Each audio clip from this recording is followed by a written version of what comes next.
మొదటి సమూయేలు గ్రంథము 6వ అధ్యాయము.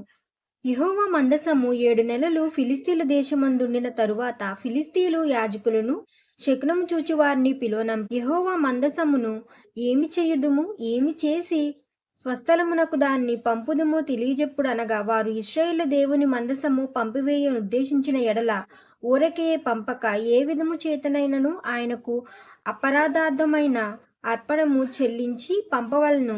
అప్పుడు మీరు స్వస్థత నొంది ఆయన హస్తము మీ మీద నుండి ఎందుకు తీయబడక ఉండునో మీరు తెలుసుకొందురనిరి. కాబట్టి మీకు కలిగిన గెడ్డలుగాను భూమిని పాడుచేయు పందికొక్కులుగాను నిరూపించబడిన గెడ్డలను చుంచులను చేసి పంపించి ఇశ్రాయేలు దేవునికి మహిమను చెల్లింపవలెను. అప్పుడు మీ మీదను మీ దేవతల మీదను మీ భూమి మీదను భారముగానున్న తన హస్తము ఆయన తీసివేయును కాబోలు. ఐగుప్తీయులను ఫరోను తమ హృదయములను కఠినపరచుకున్నట్లు మీ హృదయములను మీరెందుకు కఠినపరచుకొందురు? ఆయన వారిలో అద్భుత కార్యములు చేయగా వారు ఈ జనులను పోనిచ్చిరి. ఇశ్రాయేలీయులు వెళ్ళిపోయిరి గదా.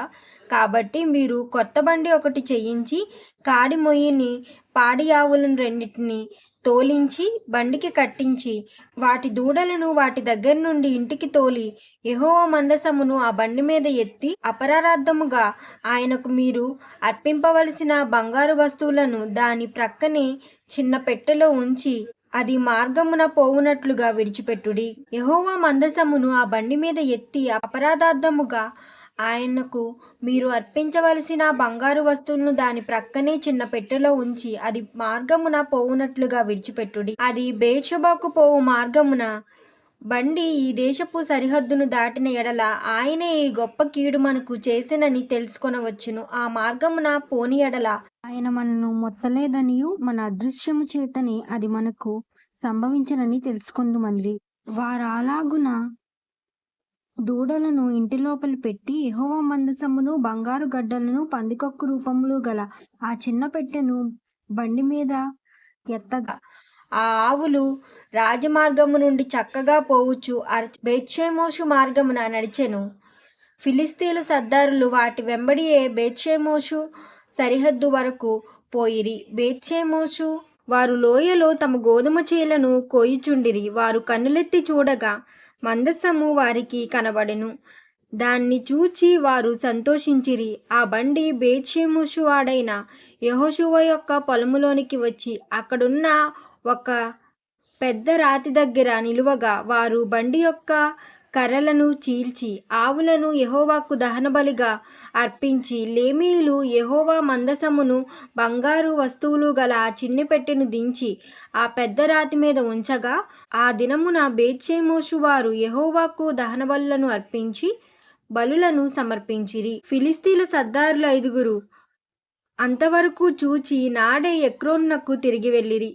అపరాధమైన అర్పణ ఫిలిస్తీయులు చెల్లించిన బంగారు గడ్డలు ఏవనగా, అష్డోదు వారి నిమిత్తము 1, గాజా వారి నిమిత్తము 1, అష్కోను వారి నిమిత్తము 1, గాతు వారి నిమిత్తము 1, ఎక్రోను వారి నిమిత్తము 1, ప్రాకారము గల పట్టణముల వారేమి పొలములలోని గ్రామం వారేమి ఫిలిస్తీయుల 5 సర్దారులు పట్టణములన్నిటి లెక్క చొప్పున బంగారు పందుకొక్కులను అర్పించిరి. వారు యెహోవా మందసమును దింపిన పెద్ద రాయి దీనికి సాక్ష్యము. నేటి వరకు ఆ రాయి బేత్షెమోషు వాడైన యెహోషువ యొక్క పొలములో ఉన్నది.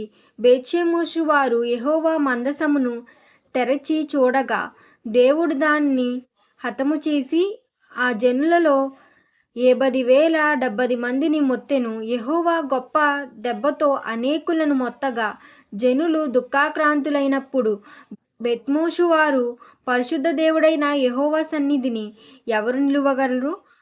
మన యొద్ద నుండి ఆయన ఎవరి యొద్దకు పోవలనని చెప్పి కిర్యాతయిము కాపురస్తులకు దూతలను పంపి ఫిలిస్తీయులు యెహోవా మందసమును మరలా తీసుకుని వచ్చిరి. మీరు వచ్చి మీ దాపునకు దాన్ని తీసుకుని పోవలనని వర్తమానం పంపిరి. ఆమేన్.